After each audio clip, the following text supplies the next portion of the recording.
I dag tog mig og min veninde Vika ud til Road Pop-Up her i København.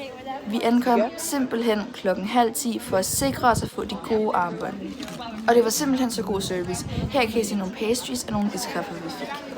Det var simpelthen så hyggeligt. Her er vi så på vej hjem til mig, siden at vi ikke gad at vente i 4 timer, og vi var blevet sikret, at vores pladser ikke ville blive taget, fordi de armbånd, vi havde fået, de var fra klokken 13 til 15. Her er vi så kommet tilbage i køen fra vores tidsrum. Men så rykker køen sig, og vi ender med at komme op i den rigtige kø. Her står mig og min veninde Vika, og vi har fundet nogle tæpper, for det var så koldt, simpelthen. Det her er nogle tester af deres produkter, man kunne gå op og prøve. Så fik man et stykke papir, man kunne skrive sin bestilling på, og der var skrabelod. Og ved du hvad? Jeg vandt simpelthen. Hvor heldig kan man lige være? Så venter vi indtil vi kommer op. Der går en lille smule tid, men det er maks en halv time. Det var så spændende. Så havde jeg fået mine ting og var på vej over for at vente på Vika. Så har vi simpelthen fået vores ting, og det var bare totalt succesfuldt, og vi kunne ikke være mere glade. Det var så perfekt, og det var så hyggeligt.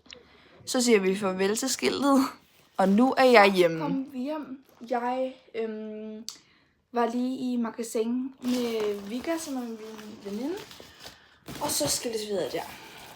Nu er jeg hjemme med The Road Pack, så lad os lige se, hvad vi har købt. Starting off strong var det den her virkelig søde taske, man fik alle sine ting i. Den med et R på, hvilket er faktisk virkelig fint.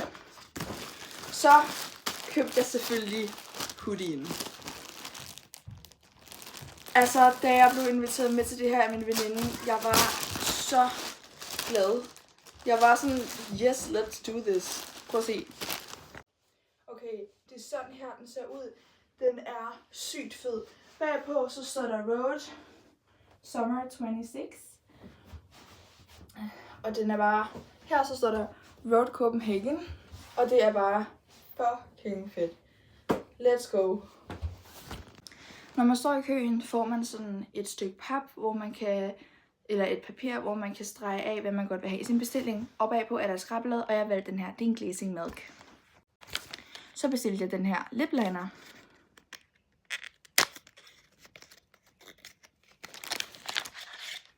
Okay, super fedt. Den er vildt cute. Og det er altså sådan her, den ser ud.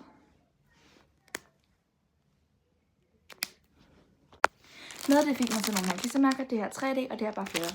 Tusind tak fordi I så med.